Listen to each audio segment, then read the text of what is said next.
Sir आज rising rural inflation, rural unemployment, low crop yield, income inequality, farmer debt, high input cost, low income, no MSP और crop losses के चलते यह आलम है sir कि rural income growth वित्तीय वर्ष 23-24 में डेकेडल लो पे है, डेकेडल लो पे।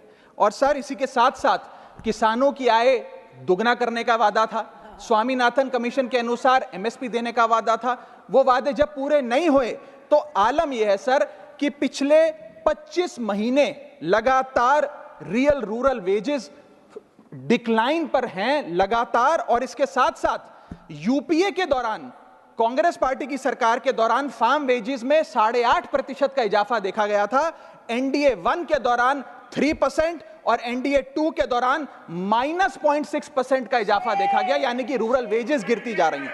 सर मैं ऐसे साधारण भाषा में समझाता हूं सर 2014 में एक दिहाड़ी मजदूर एक दिन की अपनी दिहाड़ी से 3 केजी अरहर की दाल खरीद सकता था सर आज वही दिहाड़ी मजदूर वर्ष 2024 में एक दिन की दिहाड़ी से 1.5 केजी अरहर दाल खरीद पा रहा है, यानी कि महंगाई भी बढ़ रही है और उसकी आमदनी भी घट रही है।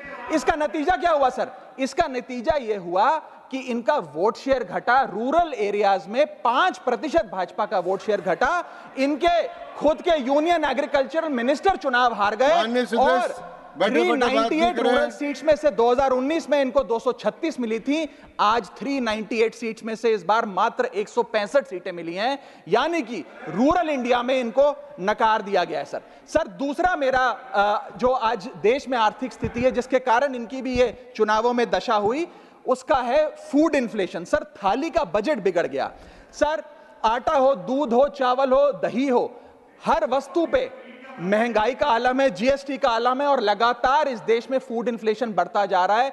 9 से 9.5% के लगभग आसपास फूड इन्फ्लेशन मंडरा रही है सर इस देश में। और मैं पूछना चाहता हूं सरकार से कि वो कमोडिटीज जिसमें हम सेल्फ सफिशिएंट थे, वो कमोडिटीज जिसमें हम एक्सपोर्ट किया करते थे, उसमें कैसे महंगाई घुस गई? और अगर वो कमोडिटीज भी महंगी हो गई हैं तो उसका फायदा किसान को क्यों नहीं मिलता?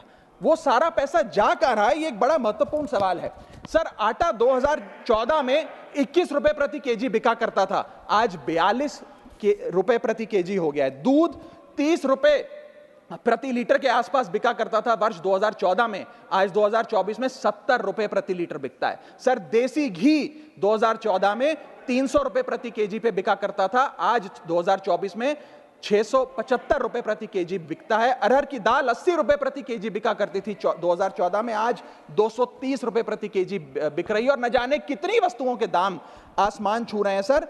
और अगर यही रफ्तार रही महंगाई की तो जितनी रफ्तार से 303 से 240 पर आए हैं उससे तेज रफ्तार से 240 से 120 पर आएंगे सर ये लोग। दूसरा मेरा महत्वपूर्ण सुझाव, rework the agricultural pricing formula, यानी कि जब किसान खुले बाजार में अपनी फसल बेचने जाता है मैम, तो वहां पर एक मिनिमम रिजर्व प्राइस होना चाहिए, यानी कि उस प्राइस के नीचे किसान की कमाई नहीं होगी, किसान को उस रेखा के नीचे का दाम नहीं मिलेगा। इससे प्राइस वोलेटिलिटी से किसान बचेगा, इकोनॉमिक सिक्योरिटी किसान को मिलेगी और प्रोडक्शन में कंटिन्यूटी रहेगी। मेरा तीसरा सुझाव, legal guarantee to MSP in accordance with Swaminathan commission report. Swaminathan commission report की बात सुनते सुनते कि हम लागू करेंगे, मेरे भी बाल पक गए हैं, लेकिन आज तक लागू नहीं हुआ। मैं अनुरोध करूंगा सरकार से कि उस लीगल गारंटी को देश के किसान को सौंपे। अगर ये वीडियो आपको पसंद आया है तो इसे लाइक जरूर करें, अगर चैनल अभी तक सब्सक्राइब नहीं किया है तो कर लें और नोटिफिकेशन पाने के लिए बेल आइकन भी दबा दें।